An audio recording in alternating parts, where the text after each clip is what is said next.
Welcome back, everyone. Next, we have Sucro Limited. It trades on the TSXV under the symbol SUG and on the OTCQB under the symbol SUGCF. It's a growth-oriented, highly integrated and interconnected sugar company that operates throughout the Americas with a primary focus on serving the North American sugar market. Please welcome its chairman, Don Hill. Nice to see you, Don. Thanks, Anna. Hi, everyone. I'm Don Hill, chairman of Sucro.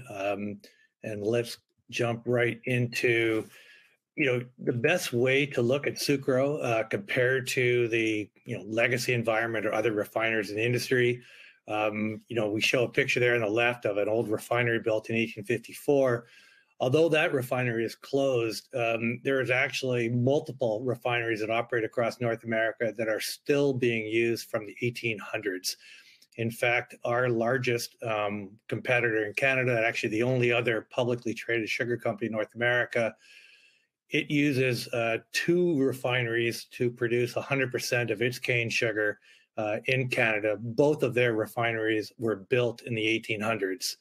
And we contrast that to the Sucro model, where we have actually built 2 modern refineries in the last 5 years. Our founder and CEO there is Jonathan Taylor, and again, the mission there to build these new large facilities, developing partnerships with our major sugar users. Here's a snapshot of the team, proven capabilities.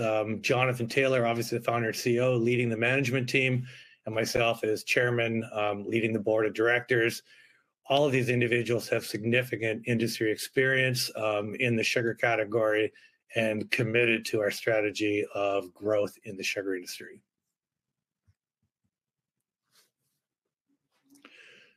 The statement here contains a lot of the key ways to describe our business. The fact that Sucro is innovative and building modern capital efficient refineries, which we're going to spend a little bit of time going into in some of the slides. We've been a high growth company for 10 years and we continue to see that path forward. And, as we'll show, this is a very highly profitable market, not just for Sucro, but effectively everyone in the sugar industry is making significant profitability. This is just a quick snapshot of our current Sucro operations. A few key metrics, a key category for Sucro is where we refine our own sugar. Sucro does purchase sugar as part of its wholesale distribution business. We do purchase sugar from third parties, but the real growth and value added is coming from our own refining facilities, which we'll spend some more time in reviewing. That volume has grown to 160,000 tons over the past few years. 5 facilities in total, including some other liquid operations. And we're now over 200 employees. And as you see, not only is the volume growing from those refineries, but the profitability is going along with it. So there's a lot of data on this page. Probably the numbers to focus on the most from an investor standpoint is you look at that compound annual growth rate on our profitability at 53%. And you contrast that to the price to book value. So, we're trading at a discount to book value, and yet we're growing at over 50% for profitability. So, pretty good value there. One of the issues is we do have a very highly concentrated ownership within management of around 77%. That does affect the amount of institutional buying, which obviously has an impact on the share price, but in the end creates an incredible opportunity for retail investors.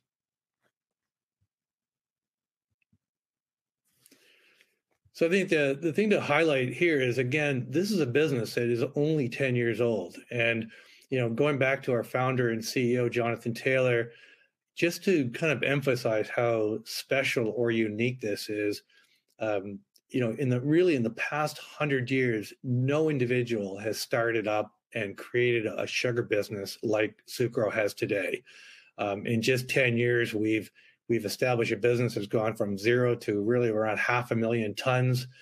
We started with a very small facility in 2014, and we've now have two major refineries in 24, along with two new construction projects that are underway.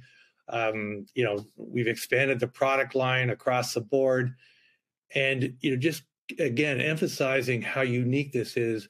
No individual has created this type of business in sugar in the past 100 years. The companies that are around today either were formed well over 100 years ago, or really were started as part of vertically integrated co-ops in the U.S. So again, certainly not to say this is easy, but just to emphasize just how special and unique this is.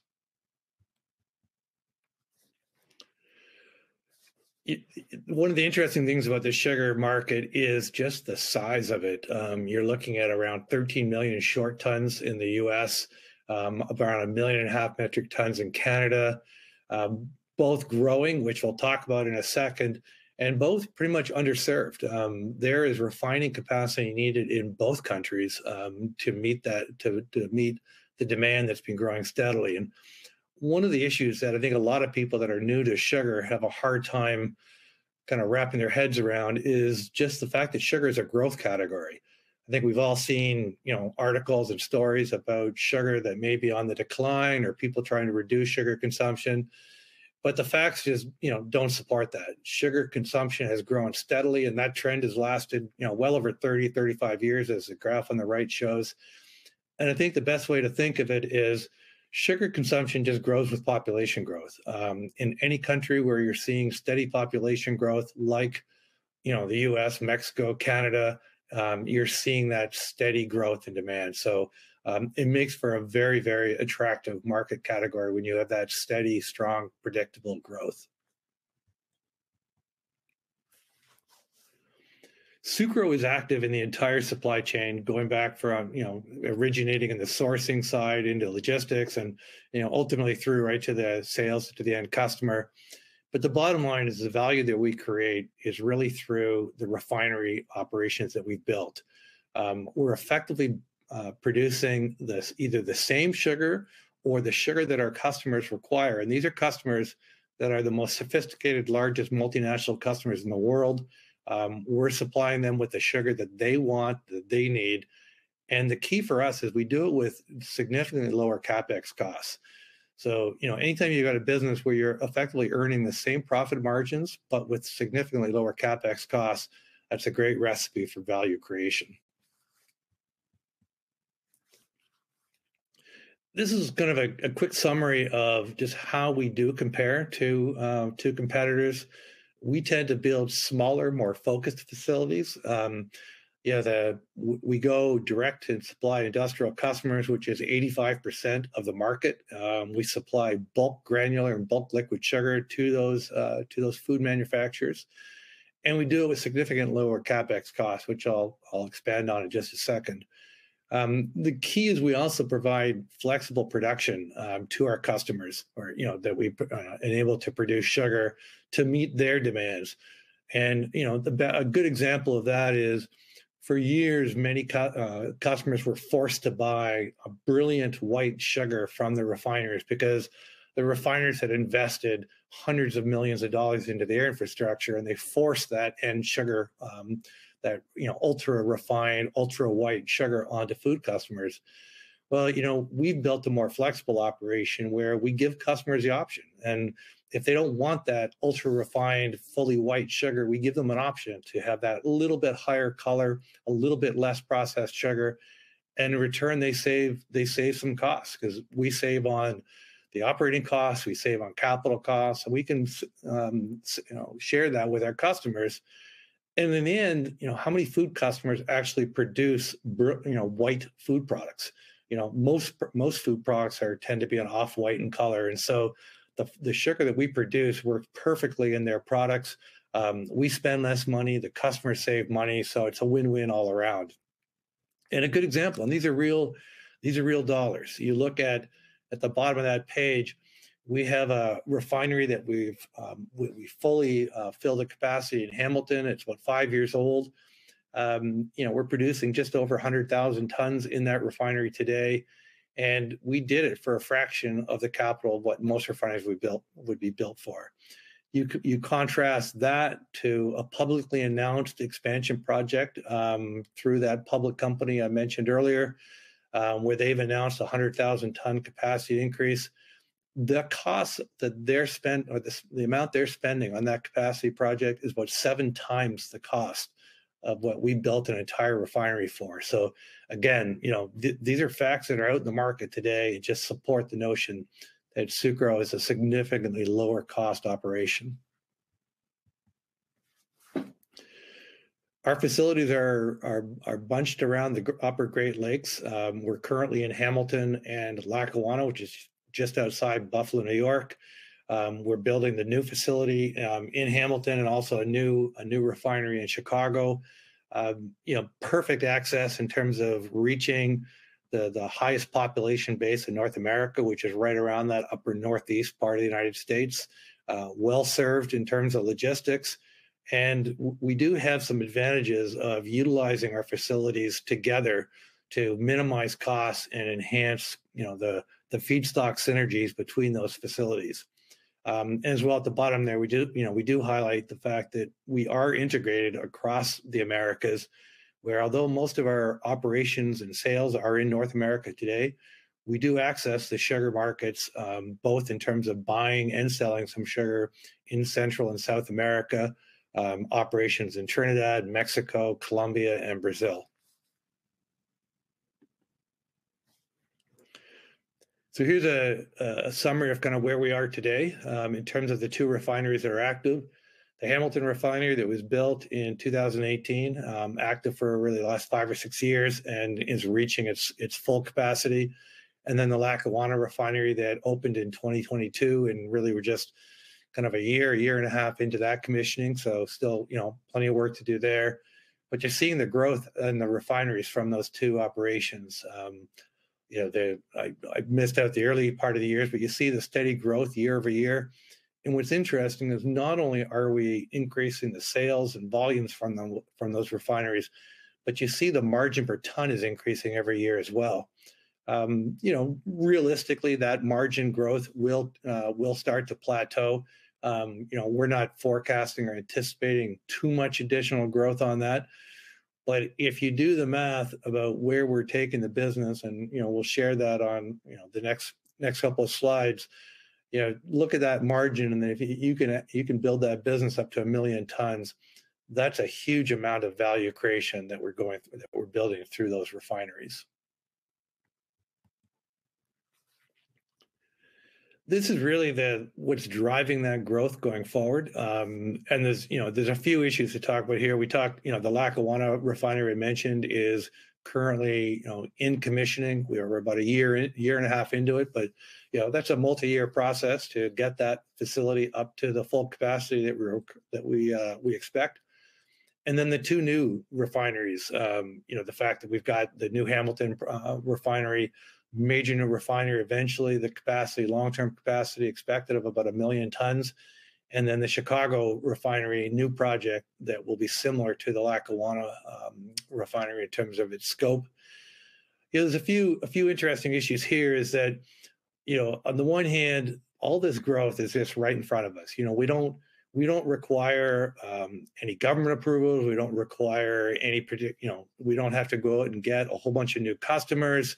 There's no new products or fads or consumer issues we have to worry about. So for us, it's all a matter of execution, and it's the same team that's been executing this growth strategy for the last several years. So, obviously we have a pretty high degree of confidence in our ability to deliver on that execution. I will highlight though that, this is not without challenge. I mean, building a business with 3 major projects underway simultaneously is a challenge. And you see the year-over-year data we put forth that the growth and the profitability is there, but it's not going to be free of speed bumps or turbulence. This is a great business delivering great results, but it's certainly not easy, and there obviously will be challenges of managing this many projects at once. And this is the goal. This is what those 3 refineries will deliver.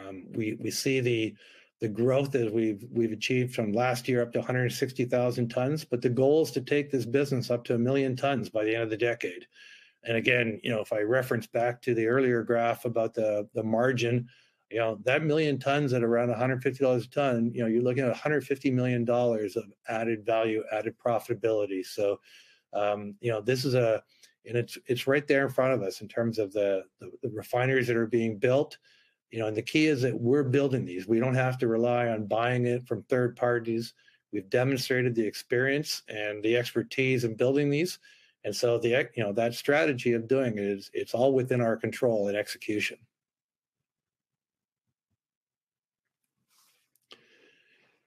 The business itself is obviously growing across North America. The U.S. is our primary market, but significant presence in both Canada and Mexico. Interestingly, with the fact that we serve so many large multinational customers, oftentimes what happens is, we start with one customer who leads us into another market and into another market. And a great example of that is, we built our business through, again, working with multinationals, whether it's Nestle, Mondelez, Ferrero.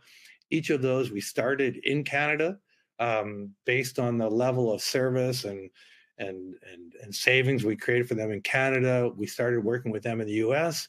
and ultimately, they worked with us in building our sales in Mexico. So, these are examples where large multinational customers, and we end up working with them in each country of the NAFTA region. So, that's a key part of driving our sales is those growing sales with existing customers.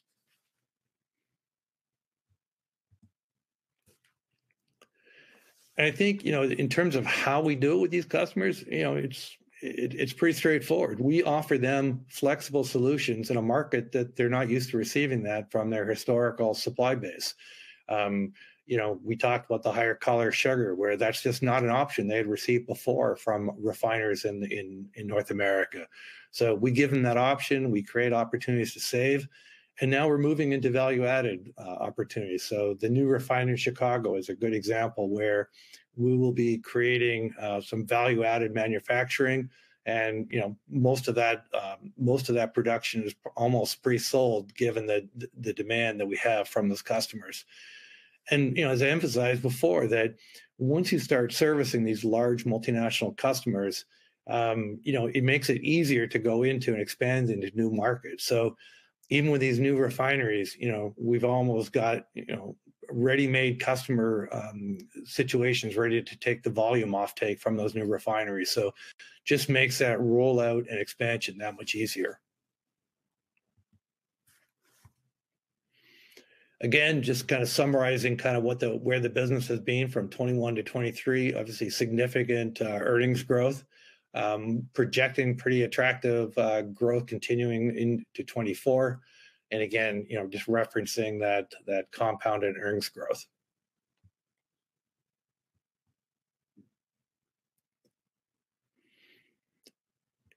I think in terms of the, at the end of the day, people obviously ask themselves, well, why should I invest in this business? And I think we've touched on a number of key criteria, whether, let's just start with the fact that it's a very attractive industry. It's large, growing, predictable, profitable.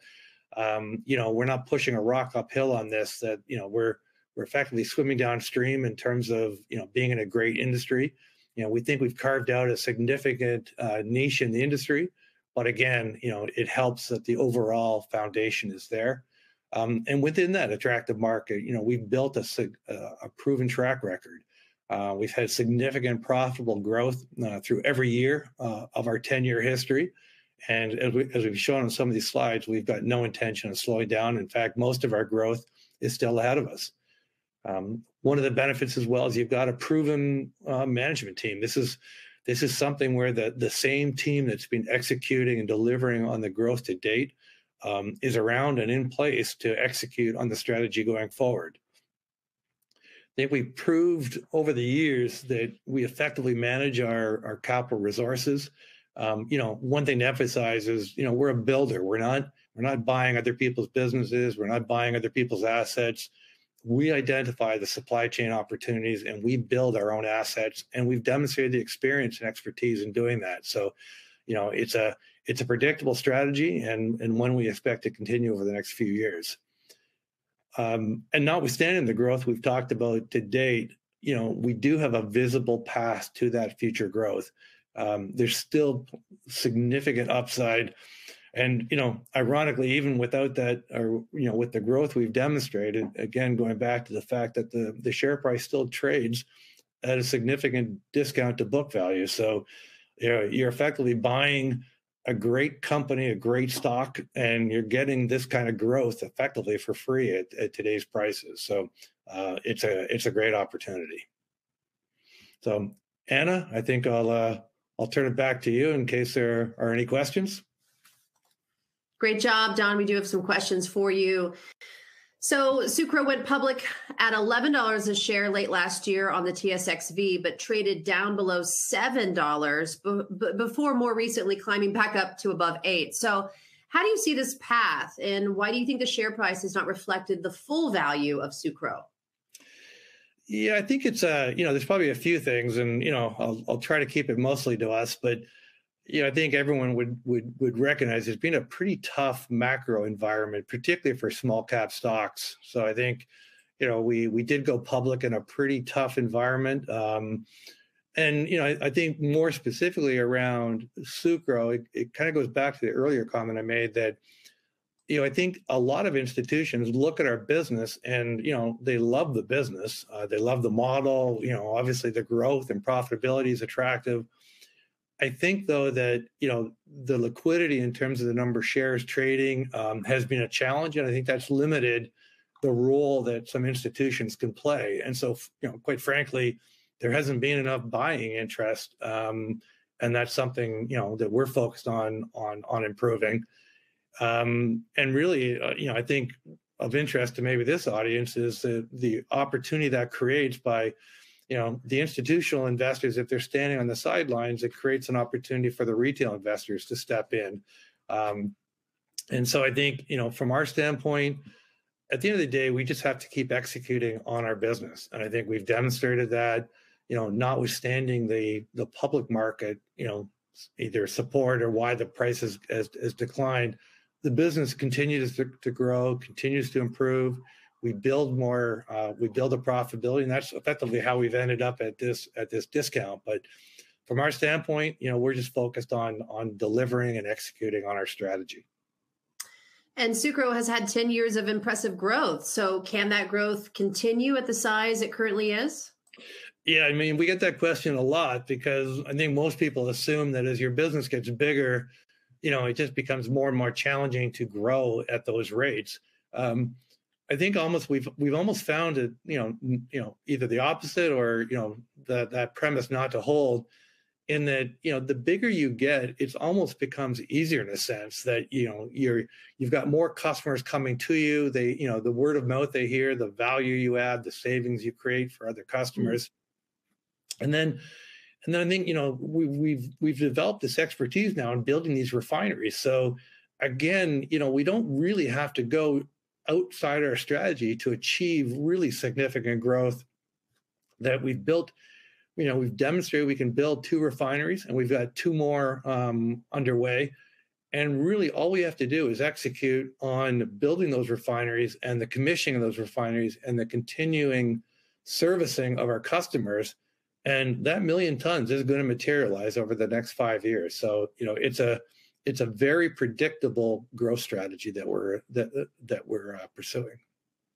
And I also understand that Sucro builds its sugar refineries for significantly less than your competitors. How is that possible, and how do you guys do that? Yeah, well, I think it all goes back to the fact that our founder and CEO Jonathan Taylor owns about almost 70% of the company, and so effectively it's a public company, but he treats it like it's his own money, which effectively it is in many respects. And we manage every part of the business with that cost focus in mind. So we don't have 7 layers of management to go through in terms of approving projects. Jonathan's actively involved in managing those himself and ensuring that we have those cost controls. And that means, just a couple of kind of anecdotal stories. We were building the Lackawanna refinery during COVID, and a lot of the services, in terms of whether it's pipe fitting or welding, that was a key part of building a refinery. Those services, the cost of those services were just insane. And, we were being quoted really costs like tens of millions of dollars higher than really what should have been placed. And, many other companies would have just paid that and just, figured they had no other option. But in our case, we actually worked with the U.S. government to work with their existing visa programs to import skilled labor. And we ended up finishing the refinery ahead of time and, saving ourselves probably around $20 million in added costs. And that's just something that, somebody that's kind of ultra focused on those kind of cost controls, it's a key part of that. And there's so many different examples. Instead of just, going to the default country for equipment, a high cost country, perhaps like a Germany, we'll go to India and buy equipment for significantly less.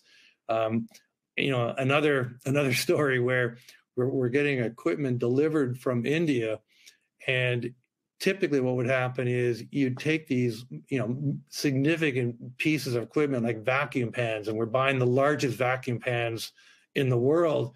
And normally what you'd have to do is you'd have to cut that equipment into sections so they would fit in a shipping container, and then ship the container to North America, where you'd have to reassemble the equipment again. In our case, what we're doing is we're just, we've chartered a vessel and we're loading it with sugar. So we're having sugar and equipment delivered to our site in Hamilton on the same vessel.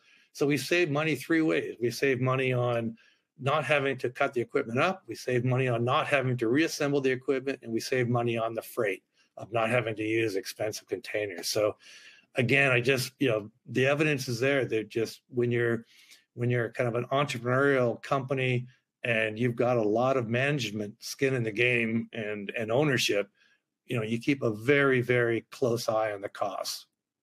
Absolutely. And with that, Adam asks, when you say you build refineries, do you build them for other companies? If you can explain your model. Yeah, it just kind of goes back to what I just mentioned. We have our own internal expertise, so we don't farm out that construction. We specifically manage these refinery construction projects on our own. We do it for ourselves. We don't do it for others.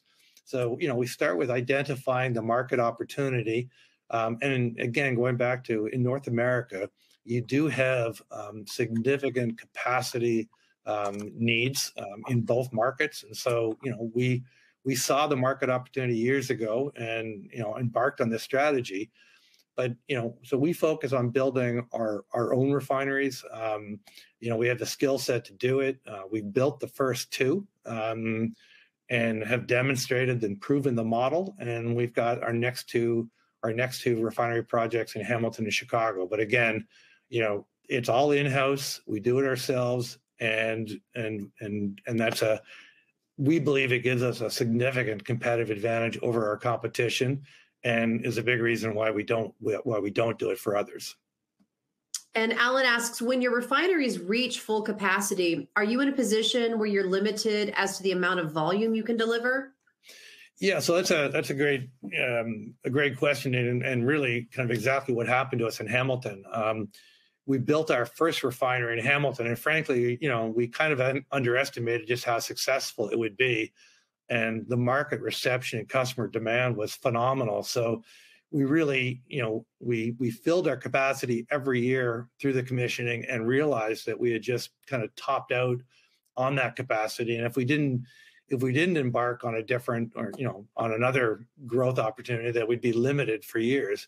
And so, even though we only built the first refinery in 2018, 2019, last year we announced that we're going to build a major new refinery to replace that first one. So, we operate out of the two refineries today. We have two more, but one of those new refineries is to replace the initial refinery that, even though we've only operated it for a few years, we've already outgrown. So I think, we're building the newer refineries that are larger, The new Hamilton refinery will eventually be the largest refinery in Canada. And so, each refinery project we've embarked on has been larger.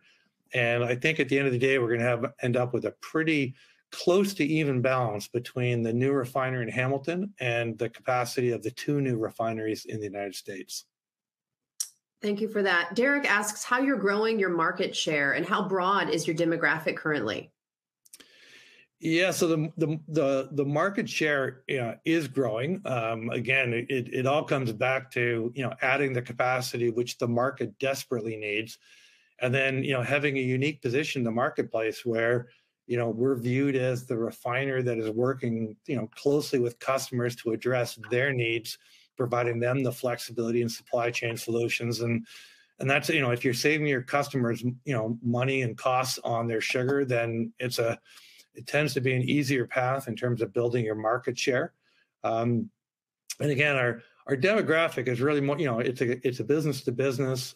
We deal directly with multinationals, and our focus is primarily in that upper northeast of the United States, southern Ontario, which is a massive population base within North America.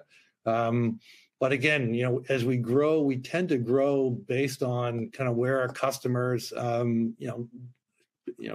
request us to, for service help. And that's, we don't have any operations in Mexico yet. We've built our sales from almost nothing up to now a significant piece. And that's all just based on customers, looking for additional flexibility and help in terms of their supply requirements, and us figuring out a way to work with our customers on the ultimate solution. Wonderful. Well, Don, do you have any closing remarks for our viewers today? No, just at this point, it's a business. Obviously, we're trying to build the awareness with the investor base, but at this point in time in our history, looks to be a great value and a business that's got a steady, predictable growth pattern. And we just look forward to continued success.